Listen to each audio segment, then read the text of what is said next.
ব্যাপারটা তো আমরা ক্ষুব্ধ তাই নিয়ে আমি একটা পোস্ট করেছি, মানে একজন ইউটিউবারের মাধ্যমেই আমি করেছি। এছাড়া আমি একটা লিখিত পোস্ট করেছি।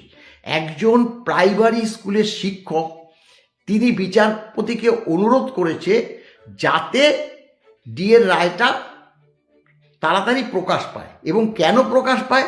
কারণ আমরা অর্থনৈতিক দিক থেকে মারাত্মক দুর্বল হয়ে পড়েছি। এমনকি যারা অবসর নিয়েছে তারাও মানে এত খরচ তাতে আর পেরে উঠছে না। আপনি যদি রায়টা প্রকাশ করেন তাহলে তাদের কিছুটা সুরাহা হবে, আমরা যারা চাকরিরত আছি আমাদেরও কিছুটা সুরাহা হবে। এই বক্তব্যটাতে কি বোঝাচ্ছে? এই বক্তব্যটাতে বোঝাচ্ছে যে সুপ্রিম কোর্ট থেকে ডিএর যে রায়টা বেরোবে সেটা কর্মচারীদের পক্ষেই যাবে। সেটা কেউ বলতে পারে? আমরা কোনো সময় বলতে পারি যে সুপ্রিম কোর্ট কী রায় দেবে? আমরা বারবার বলছি যে সুপ্রিম কোর্ট রায় প্রকাশ করুক। সেই রায় যদি কর্মচারীদের পক্ষে যায় বা বিপক্ষে যায়, যাই যাক না কেন আমরা তা মাথা পেতে নেব। তবে হ্যাঁ, আমরা আশা করছি কথাটা নিশ্চয়ই বলতে হবে, কারণ আমরা আশা করছি যে রায় কর্মচারীদের পক্ষে যাবে। কারণটা বলে দিচ্ছি যে আমাদের এই ডিএ রায় আমাদের ট্রাইব্যুনাল থেকে আমরা জয় পেয়েছি 2বার, আমরা উচ্চ আদালত থেকে 4বার জয় পেয়েছি, এমনকি সর্বোচ্চ আদালতও বলা যায় 100%-র মধ্যে 25% ডিএ দিয়ে দেওয়ার রায়টা দিয়েছিল। এই যে প্রেক্ষিতগুলোর পরিপ্রেক্ষিতে আমরা বলতে পারি যে রায়টা কর্মচারীদের পক্ষেই যাবে, আশা করছি। কিন্তু আমরা বলতে পারি না যে তাড়াতাড়ি রায়টা প্রকাশ করা হোক, কারণ আমরা খুব অর্থনৈতিক দুর্বলতার মধ্যে আছি।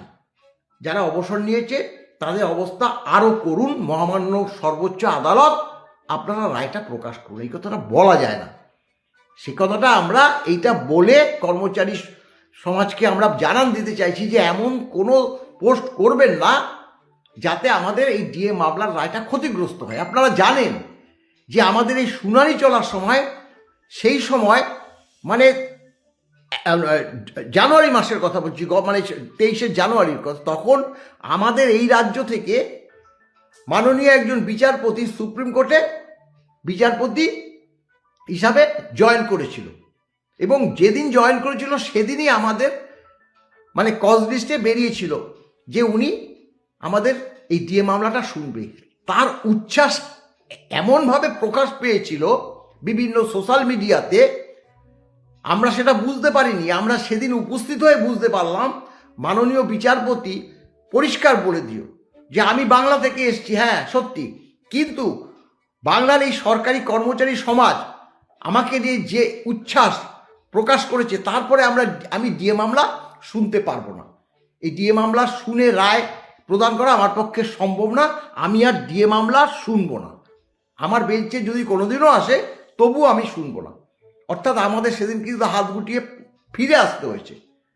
অর্থাৎ এই যে উচ্ছ্বাস প্রকাশ করাতেই মামলা হয়নি, তাহলে এখন যদি এটা প্রধান বিচারপতির কাছে এইভাবে বার্তা যায় যে ডিএ মামলার রায়টা প্রকাশ করুন, কেন করুন না? আমরা খুব দুর্ভোগে আছি, অর্থনৈতিকভাবে দুর্বল হয়ে গেছি, তাই আমাদের ডিএ রায়টা প্রকাশ করুন, এটা বলা যায় না। তার জন্য আমি আবারও আপনাদের মাধ্যমে কর্মচারী সমাজকে, অবসরপ্রাপ্ত কর্মচারী সমাজকে আরও একটু ধৈর্য ধরতে বলবো। ডিএ রায় অবশ্যই প্রকাশ পাবে এবং আমি আবারও বলছি, আমরা মনে করছি ডিএ রায় কর্মচারী সমাজের পক্ষেই যাবে।